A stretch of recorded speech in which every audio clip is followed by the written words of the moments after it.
Xo'p, shunaqa o'rtoq, qachon boshlamoqchisan endi? Odamlar gapiradi-da. Odamlar hozir gapirmayaptimi? To'g'ri. Xuddi yangi iPhone avvaliga keyin boshlayman. Balki boshlab topgan pulingga iPhone olarsan. Bu ham to'g'ri. Unda hech bo'lmasa kursdagi darslarni tugatib olay, keyin boshlayman.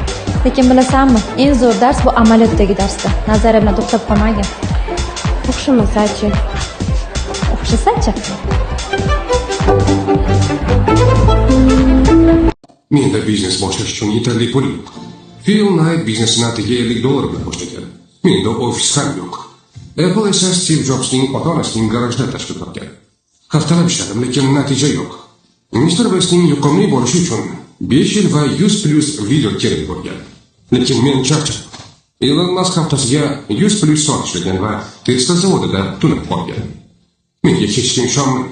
Howard Charles Starbucks uchun investitsiya qilib 240 marta rad javobini olgan. Bularning barchasi bahona.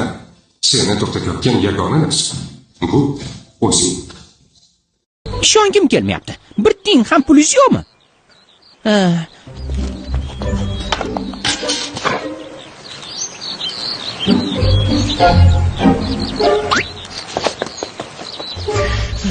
Tilanchilik qilsak-chi? Kallang kirganmi? Biz shohmiz, gado emas.